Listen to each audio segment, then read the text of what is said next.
Today I am in a metro Atlanta town called Monroe, Georgia. I have briefly been through here before. This is where they filmed American Pie, the reunion. I didn't spend a whole lot of time here in town, but there is one unique story that I have come back to Monroe to tell today, and it's a wild one. You see, back in 2016, two men were both arrested and charged for the murder of a decades-old cold case that happened back in 1988. The then unsolved case was labeled the most gruesome murder in this area's history. It took them 28 years to find out what happened before they finally made those arrests back in 2016. So today, I'm going to be talking about the most gruesome murder in Monroe, Georgia's history. This is the murder of Willie Joe Beasley.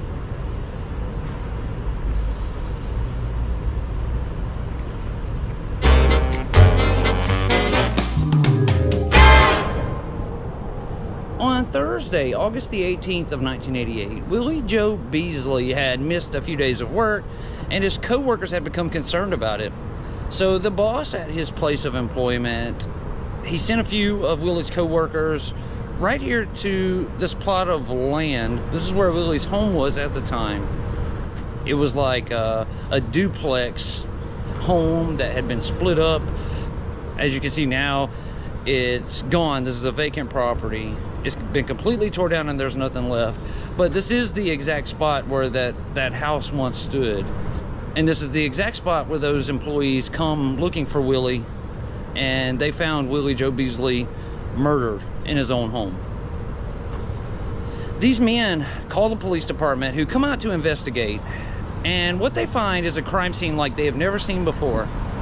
It was obvious that Willie had been tortured, and he was left in a unique position that would most certainly be embarrassing for him once someone had found him. And on top of that, anything that Willie owned that was valuable was gone. It had been stolen, like TVs, VCRs, those type things. Law enforcement quickly began investigating. They talked to all of Willie's neighbors and his friends, and one name kept popping up throughout their investigation: Perry Brown. Because Perry Brown's name kept appearing, no matter who they talked to, they sat him down for an interview. Perry told law enforcement that he had briefly spoken with Willie the day that he died, but that was it. He told him that he briefly talked to him, but he had had no other interactions with him that day. And because they didn't have any evidence after that interview, Perry was let go, and he just kind of stayed at the top of their suspect list. Weeks later, based on a tip from a neighbor who said that they saw Perry Brown walking near Willie's house the night of the murder, carrying a TV down the street, Perry Brown was brought back in for a second interview, and he caused investigators' eyebrows to raise when he told them the exact same story that he had said weeks prior, that he had only talked to Willie briefly that day. But this time he added something new. This time he told them that the day of Willie's murder, he had gone to Willie's house to help him install some new electronic equipment that he had purchased. This was completely new information compared to anything that Perry Brown had said to them before. Plus, they had this neighbor who told them they saw Perry near Willie's house carrying a TV, a big piece of electronic equipment. So law enforcement kind of pressed Perry Brown a little bit harder during this interview, letting him know that he was their main suspect right now. Once they told Perry that, Perry kind of got erratic, and he told him, he said, if that's what you believe, then lock me up. And he like stuck his hands out, like, you know, making the motion or signaling for them to handcuff him. But they weren't quite ready to charge him just yet. At this particular moment, when the second interview occurred, Perry Brown was in jail for a different crime. And law enforcement knew he wasn't going anywhere for a while, so they could wait and see if they got any more evidence first and then come back to him. But Perry Brown, he became increasingly concerned that they were going to track him to Willie's murder. So he went back to his jail cell, and he begins to talk to his cellmate about all of this. And then, of course, after he talks to his cellmate runs and tells authorities, hoping to get a better deal for himself. So once Perry gets back to his cell, his cellmate, Mark Treadwell, asked him, what was that about? And Perry tells him that he had been involved in a murder and that they were trying to connect it to him. Brown told him that he had been there and that he did not have an alibi to give law enforcement. So he felt like they were quickly going dependent on him. Perry Brown then proceeds to tell his cellmate details of the murders that were never released to the public. The day that Willie Joe Beasley was found, I said that it was clear to law enforcement he had been tortured. And when they found him, he was in his bedroom and he was standing up. His wrists were tied up with a piece of wire that was also wrapped around his neck. So he couldn't move his hands, he couldn't move his neck, and then that metal wire was tied to the door frame, to the top of the door frame going into his bedroom. Meaning he couldn't move either hand, he couldn't move his head, and he was just like forced to stand there in the middle of a doorway, which also meant there was no wall in front of him or behind him. It was just like open space. The day the actual murder happened was 2 days prior to them actually finding his body. It was an off day for Willie, so he was just lounging around, and he was in his own home. He was sitting on the couch watching cartoons, wearing nothing but his underwear and a t-shirt. So whatever happened to him happened, and he was killed, that's what he was wearing. And when law enforcement came in his home and found him, his underwear had been pulled down to around his ankles. And Willie had some kind of foreign object forcibly inserted into his rear end. To the point where the coroner noted in his report that Willie's anus had been so severely torn that it was worse than anything he had ever seen before, and that he suspected it happened to Willie while he was alive, which would have caused him to be in an unimaginable amount of pain. After that, the killer shoved a wash rag in Willie's mouth, restricting his airflow, and then they put a plastic bag over his head and they held it tight until Willie died.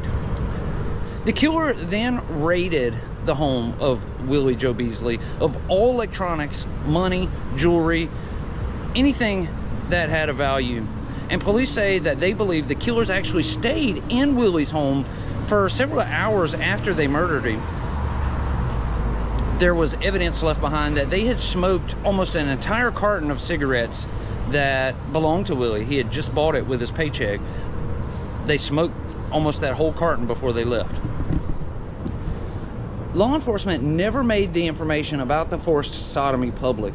They also kept it a secret that they recovered a fingerprint off of the plastic bag that was used to smother Willie. So when Perry Brown's roommate comes to law enforcement and tells them that he had said this, they knew at that moment this was the guy they were looking for. No one else would have known that information but the killer. So armed with this new information, law enforcement obtains search warrants to collect DNA samples and fingerprints from Perry Brown. They collect him from his jail cell, and they're escorting him to a private area to collect those samples. Perry fears that, his DNA is going to match up, so he unsuccessfully tries to assault the officers and escape from them. They quickly got him under control and stopped his escape attempt, and then they continued with the collection of the evidence. In a major blow to law enforcement, the evidence came back as inconclusive. Essentially, the test coming back inconclusive, it did not mean that he was not the person responsible, but it also didn't mean that he was the person responsible either.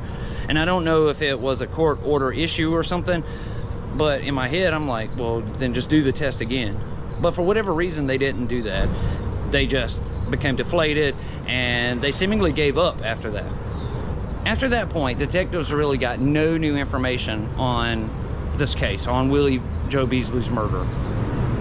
So his murder went cold, and it stayed a cold case all the way up until 2016. Back in 2016, detectives who were attempting to close a few of these Walton County cold cases, They stumbled across the file of an unsolved investigation from 1988, which was the murder of Willie Joe Beasley.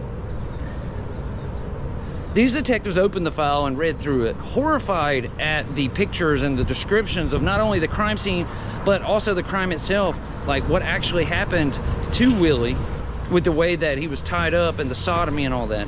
The sheer brutality of the crime brought the detectives to tears, and it encouraged them, all of who were looking at this for like the first time.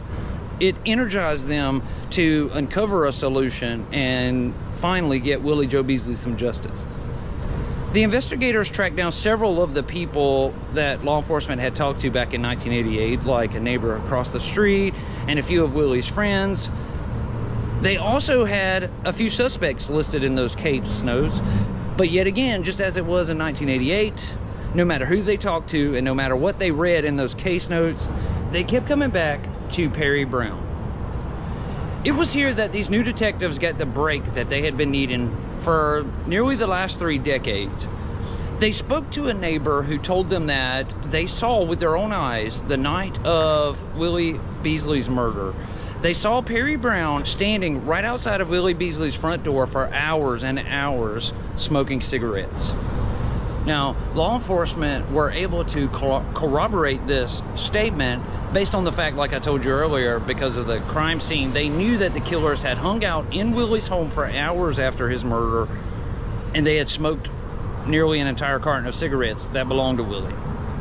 Well, this was another item that law enforcement never released to the public.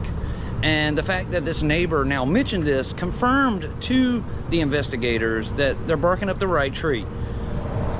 The detectives went on to ask this neighbor, why didn't you say anything about this before? Why didn't you tell the 1988 investigators this information? And this neighbor proceeds to tell them the story at how she had seen them outside of Willie's home all day, and at about 5:30 p.m. that evening, she leaves to go get dinner, and when she returns home, they're still standing there, but she hasn't seen Willie. So she decides that she's gonna go over there and make sure everything is okay. And as she approaches the front door, she sees Willie inside laying on the floor. Very quickly, Perry Brown cuts her off, jumps in front of her, and tells her that if she tells anyone about what she just saw, he's gonna come kill her with his bare hands, and he's also gonna kill her family. She tells detectives that the guilt that she has over this has completely eaten her up inside for all these years, and that she's old enough now, she's lived a full life, and if Perry Brown comes after her for talking about it, at least Willie can finally have some rest. After all of that, this neighbor was not done yet dropping bombs, and she tells the police that at about 10:30 p.m., Perry Brown comes to her house, which is like right across the street from Willie's, and he asks her if she knows where he can sell a TV at, and he's holding Willie's TV in his hand. Based on all of this new information, law enforcement receives another search warrant from a judge to collect DNA and fingerprints from Perry Brown. At this time, Perry Brown was almost 30 years older, and he didn't have much fight in him at all. In fact, he showed up to this interview in a wheelchair, but they were able to give these tests without any issues. It only took a few days for those tests to come back, and they 100% confirmed that the fingerprint that was on that plastic bag that was used to suffocate Willie Beasley was an exact match to Perry Brown. On July the 29th of 2016, 28 years after Willie Joe Beasley's death, Perry Brown was finally arrested and charged with his murder. And almost a year to the day after their arrest, Perry Brown was found guilty and sentenced to life in prison without the possibility of parole. The amount of relief that went through this community here when they finally made the arrest on this horrific case, it took Monroe, Georgia by storm. People were so happy that these sick individuals were no longer getting to live free out here on the streets after what they did to Willie Joe Beasley. Like I said in the intro, this story was classified as the most gruesome crime that's ever taken place in Monroe, Georgia, and I can fully see why. This is horrible. It's absolutely despicable what they did to that man. It's so sad. It really is. that is going to do it for this video today from here in Monroe, Georgia. I want to thank you all so much for watching. I really appreciate it. If you're new here, go down, hit that subscribe button, then hit that notification bell so you get notified every time I upload a video. If you're one of those interested in supporting the channel, there's links in the description box below you can check out. But really, you know, I just can't thank you all enough. I will be back again tomorrow with another video, so until then, please, all of you, stay safe and stay healthy. Much love to you all.